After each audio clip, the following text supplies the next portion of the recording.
So, when in my blog and in my videos I'm sharing about the way France works and the cultural shocks we have as a foreigner here, I'm asking myself whether I'm doing a good thing, because I remember myself, if I would know everything in advance before coming to France, probably I would never decided to stay here, because like when you do it step by step, it's okay, but I would feel quite frightened probably. Yeah, and I agree is frightening, but I think it's more important to have readiness, be ready about the bad scenarios that it can come, even more than the good things that you imagine about being in France, and you eat a baguette and like you buy wine, it's so cheap, and all of that stuff. It just gives you I think from my experience, it's not very useful. Is great to motivate you, and those pleasant experience you will have here, like for sure. You're in Paris, you're in France, like of course it will be pleasant, of course it will be beautiful. What you need to know is about the painful experience that you might have, and so because that will is inevitable. You come here the moment to come to the airport, somebody may steal your wallet. It can arrive, and then the next week, and you arrive in the apartment, there's no water, and then you have to go to your friend's place to have a shower, and I have to go to your place because there's a mouse in my place. I mean, all of those experiences are great, because that is what makes it interesting. Like your stay in France, you have to have these accidents, you have to have these bad things, because it gives you experience. Without it, That's how you learn. Yeah, because otherwise we'll be like Emily's in Paris. It's not real. It's too good to be true. And let's face it, at the end, when you have all the good stories to tell, it's boring. You have to have this really down moments to really understand. That's a good point. The bittersweet of it. And I think it's nice to think about all of these scenarios, not to be afraid of it, but to be okay. I'm ready for this, and I'm strong enough to deal with it. Bring it to me. And you are not doing it for nothing, because you're doing it, and the everything that you will get back, from all of the bad experience, the painful experience I have with friends, I love it at the end. I love it because it's all worth it, and it makes it much more interesting, and it makes you stronger. Yeah. I think it makes you also discover a lot of things about yourself. It's I would never go through it, and actually I did, and I had enough courage, enough force, to cope with all these hardships. Yeah, if it's too easy, imagine how boring you don't appreciate it is to if it was That's so true, because every time shit happens, I think, oh, it would be another exciting story I will tell to my grandchildren one day. Yeah. And actually in my blog, even when I'm sharing something, and I try to see it as a really funny story to share, because sometimes it's so hard or it's so absurd that you cannot really see it in a very serious, you cannot take it seriously, because otherwise it would be very hard. So you have to say, oh, imagine I'm a film and I have this problem, so let's see how it will end up, and I don't know how it will end up. So also sharing and perceiving your life here as a film, a set of different stories of situations that you have the chance to live. Yeah. And then to find a way to get out of it. I mean, the most memorable time that I was in France it's actually the time when I got jobless. I have so many experience during that time. Then after that, you have a job and you have money, and then you travel. Your experience boring. is no, it's nice. It's nice, but it's similar. Everybody will have that similar experience. That is the time when you got a little bit into the trouble, that you have much more experience, and you will be proud living through that life, and you say, okay, I know what it feels like, and you have more empathy to others, because you also live through that hardship. And I think that is the most valuable thing when you live overseas, that you understand how hard it is, and then you appreciate you have like great appreciation for even things that French don't appreciate. That's true. You appreciate and you see like people who are also struggling, you feel empathy for them. So I think this is great to have this really painful experiences. Don't be afraid of painful experiences. And I think the only thing we can really promise that your life as an expat in France would not be boring. yeah, because in France, like, of course you will have like the great things, so all of the bad things that comes in, you already know that how good it can be, you know. Hello guys, and welcome to Tell Me Panda YouTube channel about studies and career abroad. Today I'm happy to introduce you Van, my friend since several years already, like of our Parisian life. And today we'll talk about studies and work in France, because Van, she came here several years ago to do her studies and then working in international environment. So if you want to learn more about her experience, continue watch this video till the end. So please, Van, tell us a bit about yourself and about your life in France. Yeah. Hi, my name is Van. I came here, I think, 8 years ago in September. And at first, I arrived in France because I want to study for my master, and I got a scholarship to get here. And my plans was to spend 1 or 2 years here, mostly for traveling and to, having fun and enjoying life in France. Not much about studying. But then, that 2 years turns out to be 8 years at the end, and I don't see the end of it. Wow. Maybe will be a period, where I might move to another country, but for now it's been very nice, sweet, sometimes bittersweet 8 years. So I came here to study. I studied marketing. I did 2 masters in marketing, and then I started working after I graduate. So 8 months in between to looking for jobs. 8 months. 8 months. I remember I was looking for a job for 1 year. It's not obvious actually. It's when you're not living here, it seems like to be it's like a lot, because in Moscow sometimes you can find a job like within 1 or 2 months. Yeah. In France, really, I think it's hard. Yeah, it's especially hard when you're looking for jobs in communications. Marketing is part of that as well, right? So it's harder. I'd say 8 months to be, to sound like it was a difficult journey, but actually it's not like entire 8 months.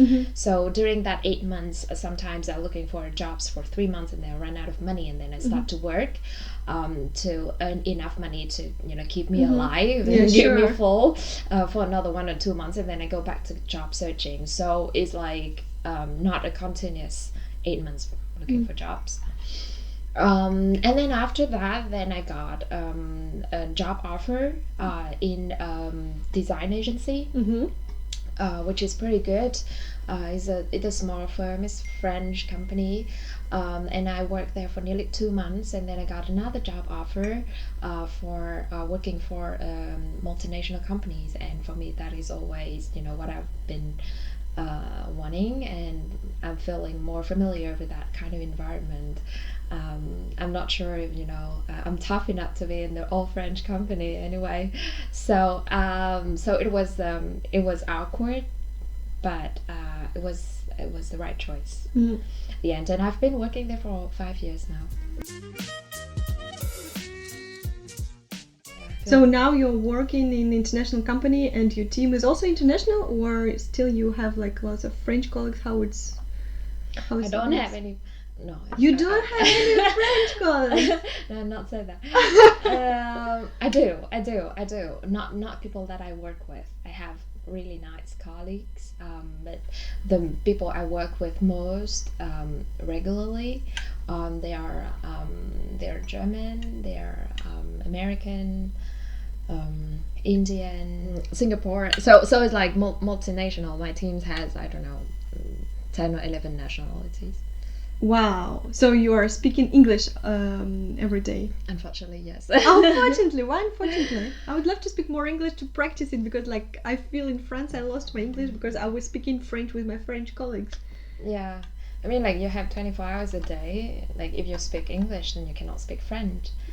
So it means you miss French?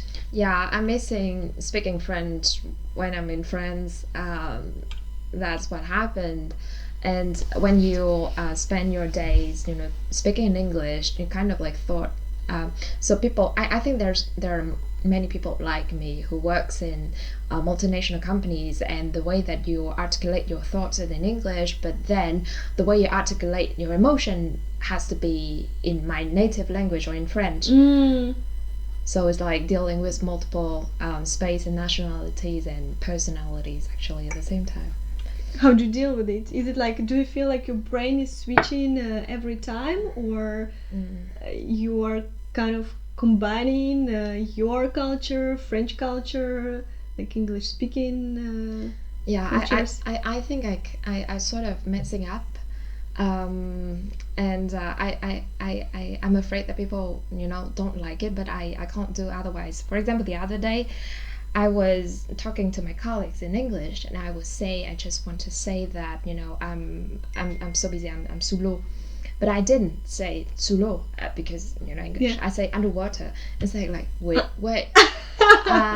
You're- Underwater, does it exist? And I look for it, and in English, like underwater is feel like it doesn't mean the same thing. So I constant made that choice of words unconsciously, and I think there's a lot of miscommunications.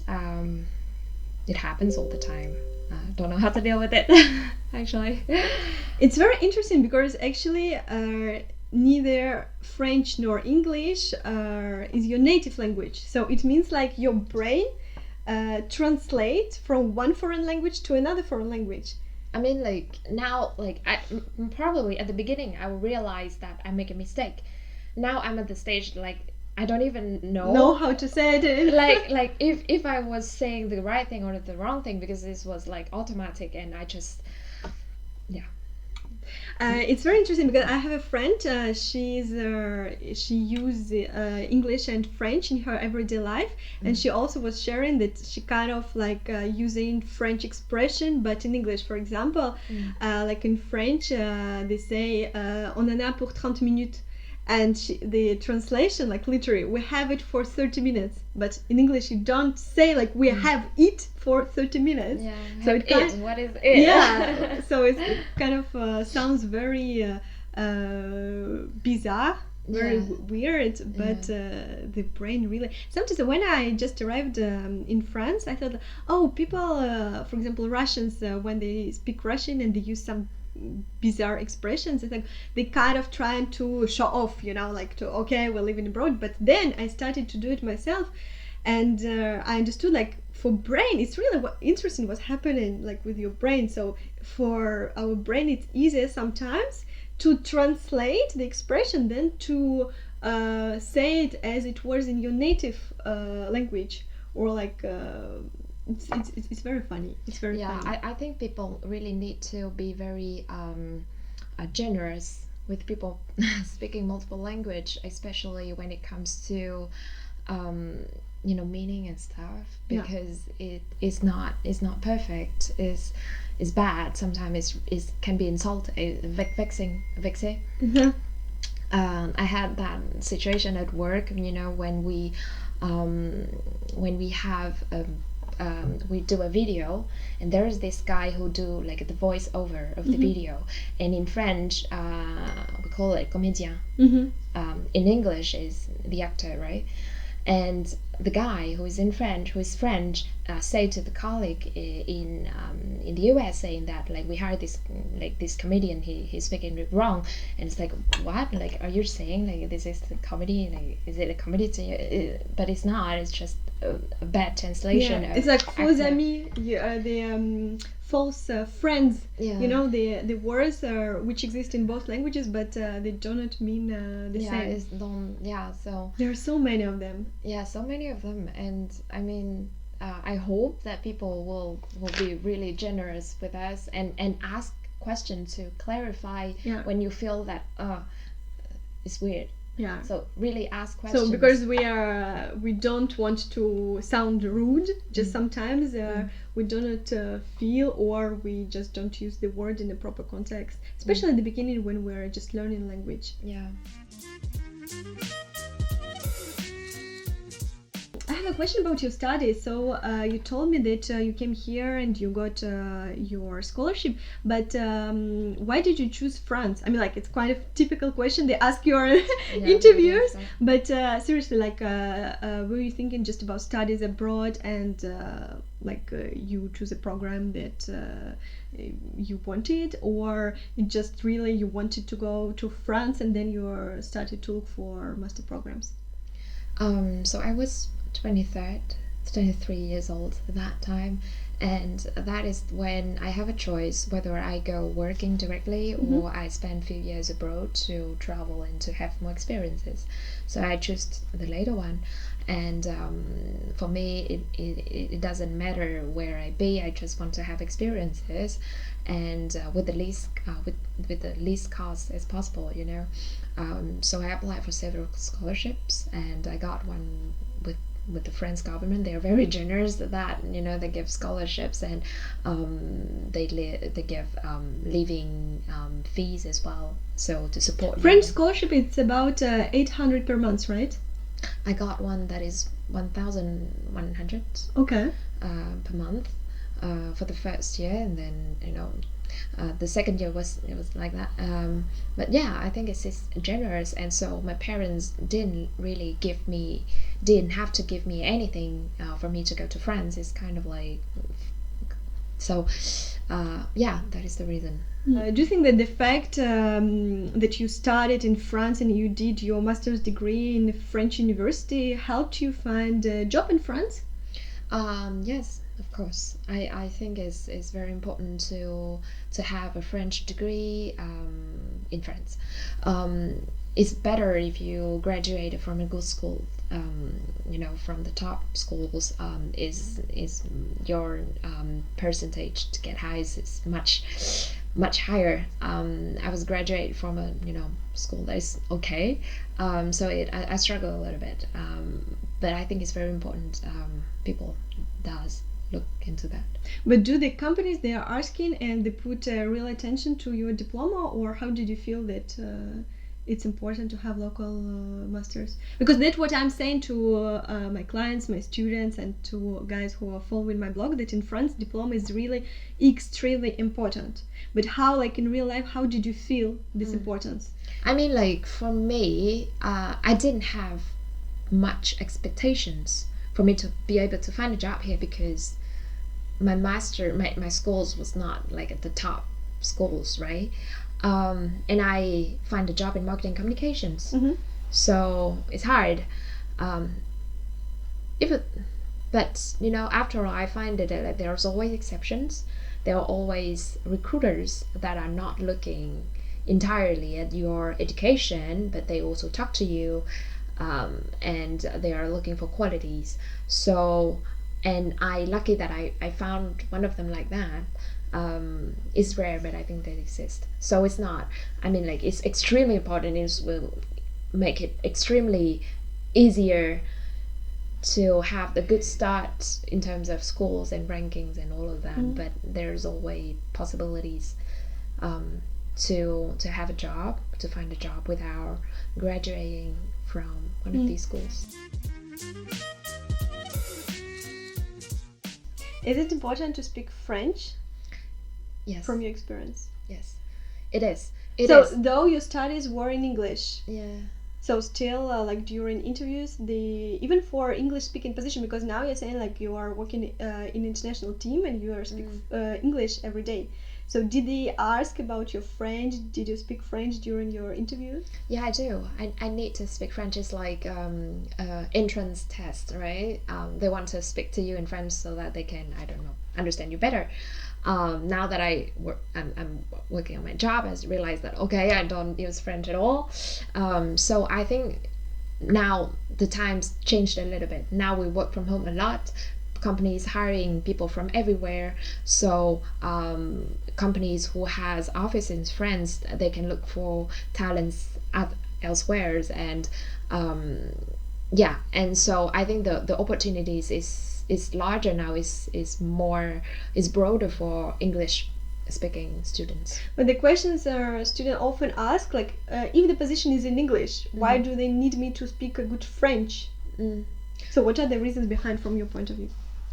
Because they want to communicate with you, because maybe they want you to feel integrated. It's about integration, yeah. Yeah, I think so. Yeah. So I mean, I never speak English to my colleagues when I'm in the Paris office. I think it's important. I think it's nice to understand that.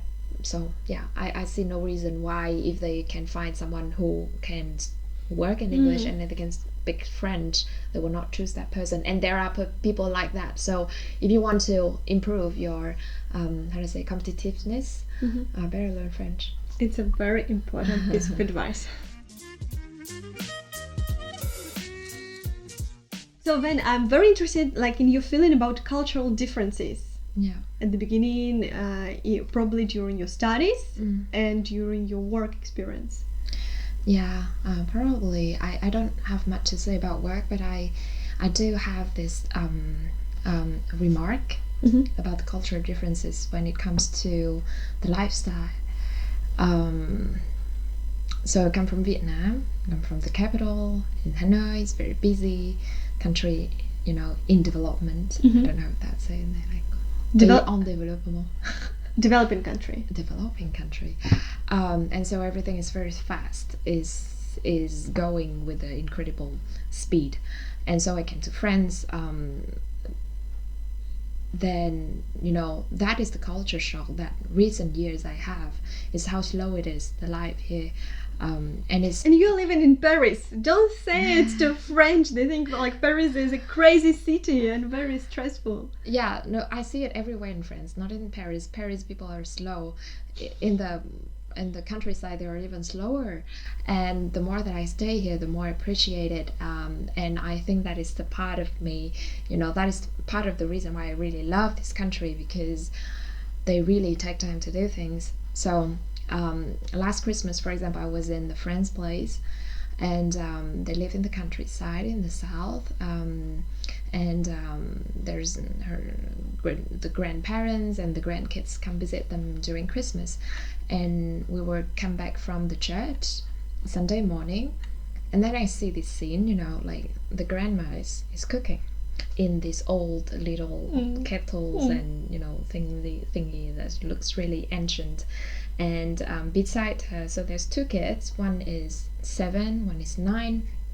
They were sitting on this table, this tiny small table, and they are looking at the book with drawings. Actually, it's the drawings of a song, so a songbook. And at the radio, there is music. And I entered the room and I see that scene, and like the kids just like that, and you know, they read and they sing into the book, and they didn't have to say anything. And to me, that scene is like coming straight out of the 18th century. You know, like in my country, I'll see things like kids will look at them phones all the time, and you know, you have to yell at them. Like there's no peace like this. And I know that this is not like in every house, of course. You visit parents, like my friends' parents, like they're all over the place, but sometimes you just catch those moments that you really like, this is happening. It's really slow, and they and then so I think that, you know, the kids, they kind of be in that atmosphere unconsciously with their grandparents. The grandparents are obviously very slow, they take time to do everything, so they kind of like have this sense that was nurtured within them, to do things really slow. And they have this book that taught kids like how to sit, how to eat, what to do. Like it's really traditional to me, and I think that is beautiful. So I mean, is it about French art de vivre, the art of living? Yeah, I think so. I think it is, and it's such a contradiction with from where I live, I mean, again, you know, that scene that I've just told you is just probably it doesn't happen a lot, but is a great example of, you know, the contradiction that I want to bring here. So like in Vietnam, everything is fast.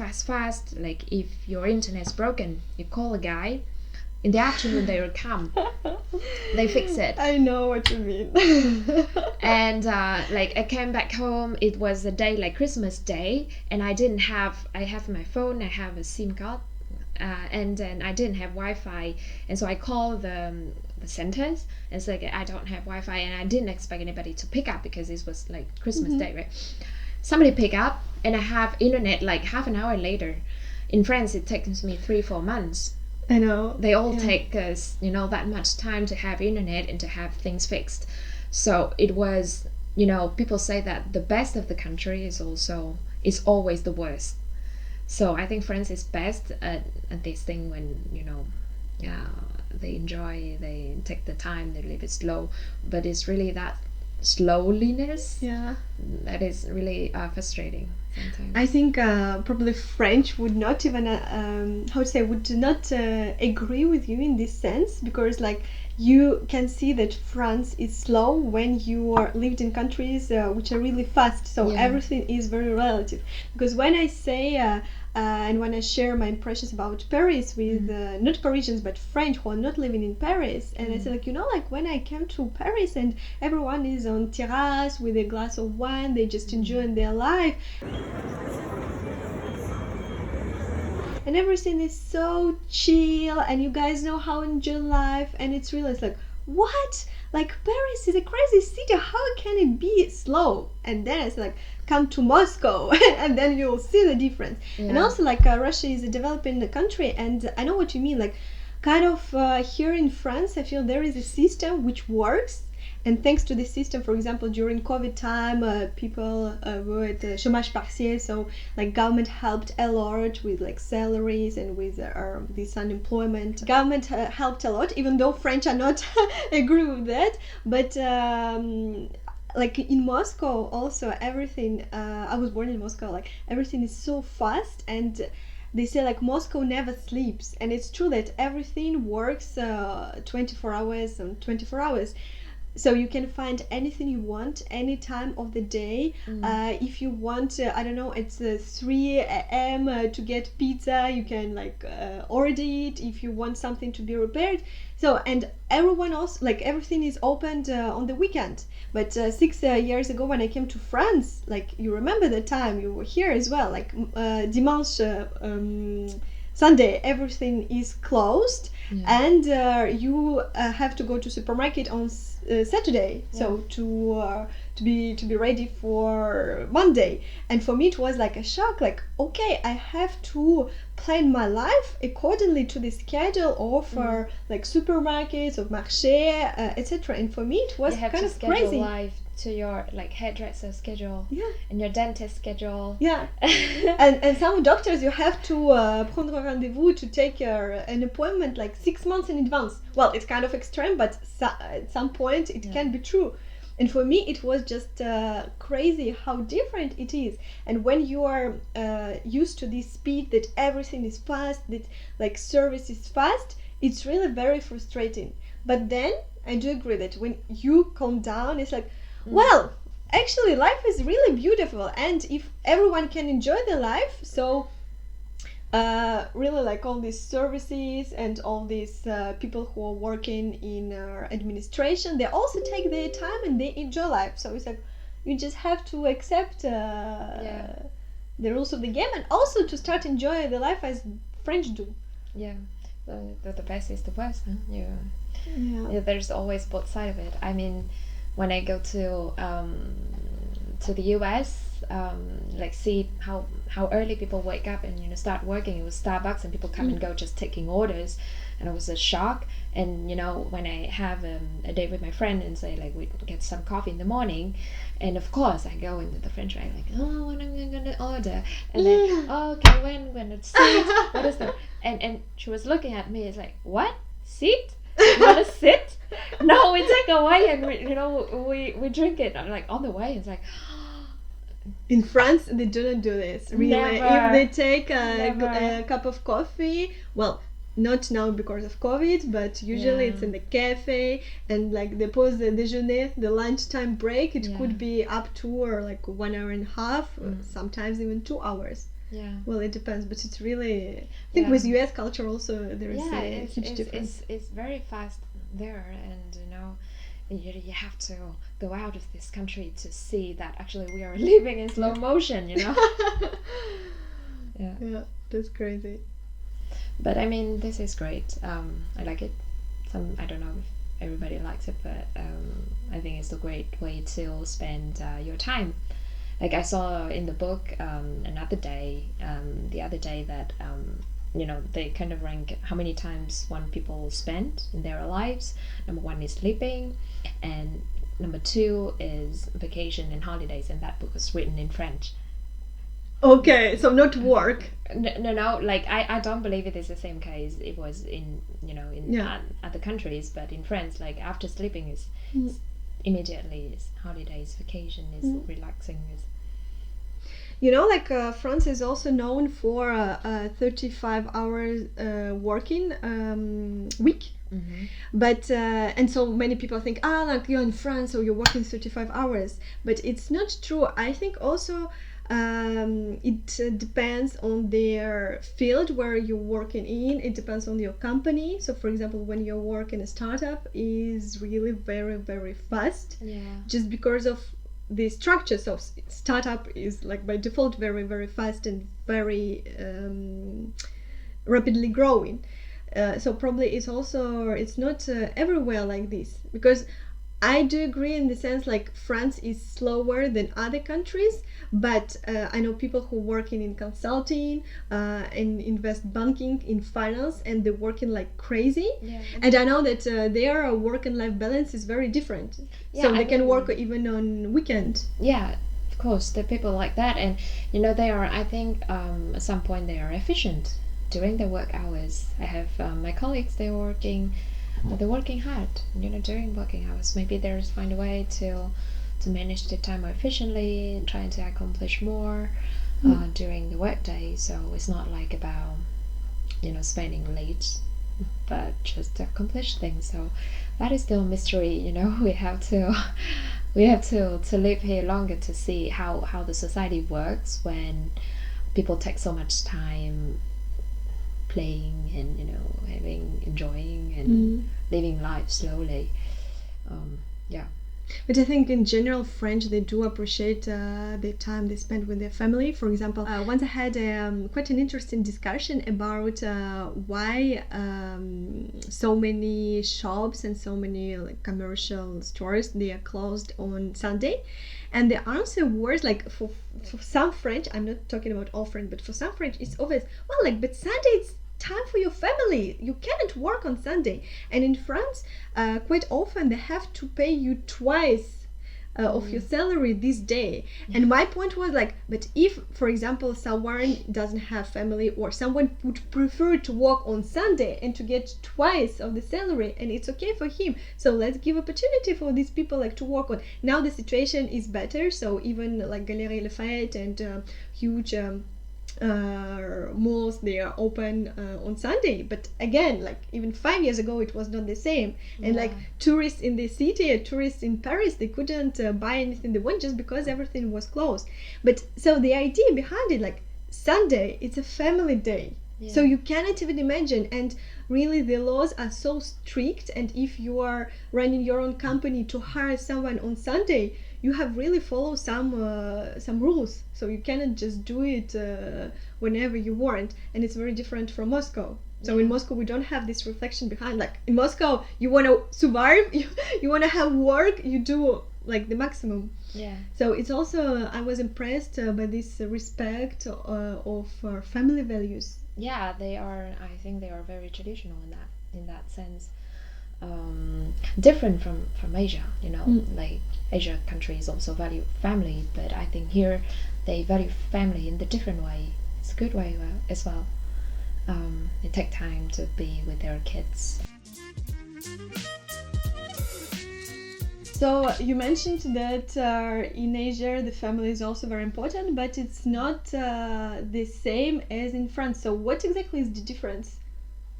I think I'm still finding out. In Asia, like the relationship between the children, the kids, and the parents kind of like lasts for life. It doesn't end when you're 18 years old and you become independent. Um, Most parts of the first 18 years of your life, you'll spend a lot with their parents. Similar here. And then after 18, the kids has kind of like this obligation to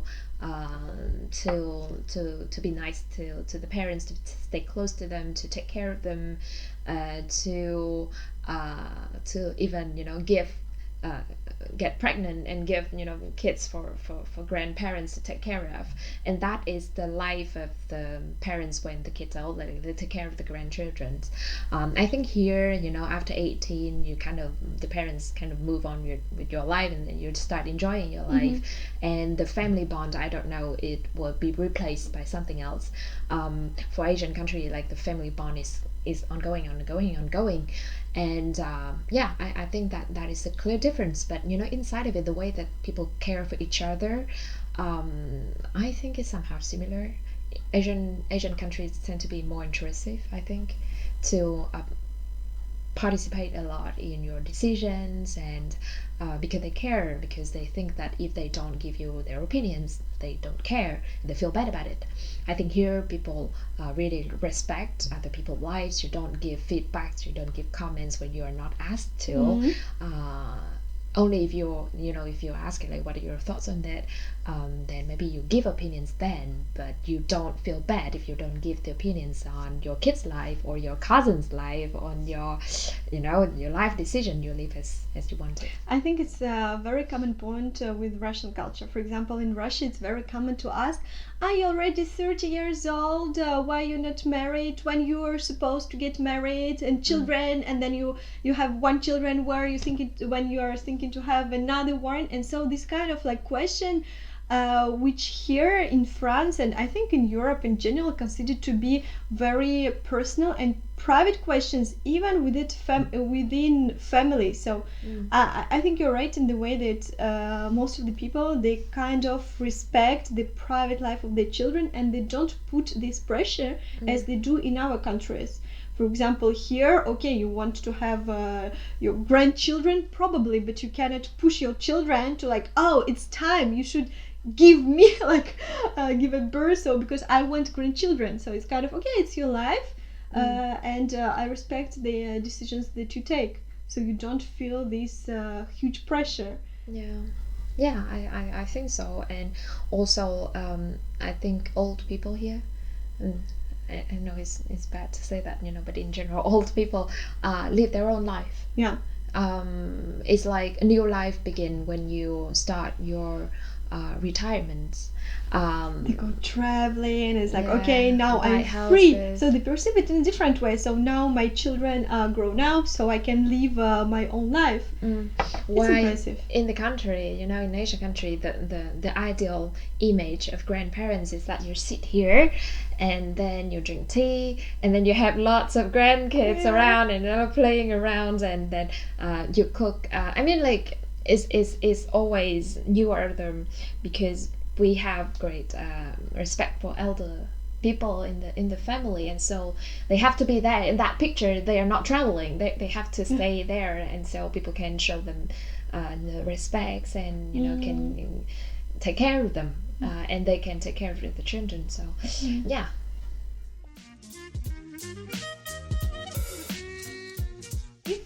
If there would be one piece of advice you could give to those who dream to come to France and study here and work here, what it would be? Oh. Like one tip. Who want to come to France? Yeah. Wow. I mean, one advice. I think in France or in other countries it's always the same. So I'm not sure if what I'm giving you as advice will be particularly for France. Like wherever you are, you want to find a job, you learn the language that they use to communicate. You connect with people. You try to explore things that you can learn. Like I think it's very important to stay a learner. And yeah, you show that you are sincerely interested in some of the companies. I mean, it's not particularly in France, it's everywhere like that. To enjoy life in France, I think it's frustrating at the beginning too, because you don't have enough money. Yeah. And you're not sure that you will keep your visa, so you can enjoy it next year as well. Yeah, I think we need to just be mentally prepared about all of the procedure and to follow that. Don't. Is it possible to be ready for it then? Honestly. No, but like I used to do shortcuts, I don't believe it. That was just too long. I tried to do shortcuts, and at the end it hurts me. So yeah, just follow the procedure. Things will arrive slowly. Don't get impatient. Yeah. And for French people, I think they are very, very interesting people. They are not sometimes they are not nice people at the beginning. I don't know why.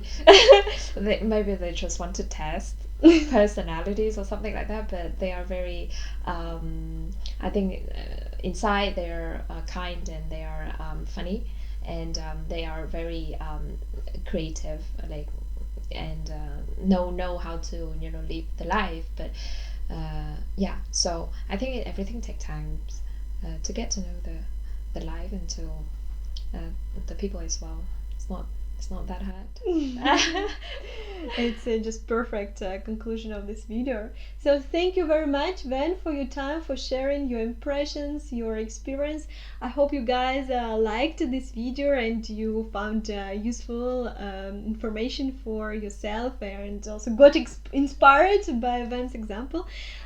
So please let us know in the comments what do you think about difference of French culture and your own culture if you're already in France, or probably if you're not yet in France, there was something that shocked you. So share about it in the comments below. Please subscribe to my channel, Tell Me Panda, not to miss next videos, and I'll see you very soon. Bye bye. Thank you. Bye bye.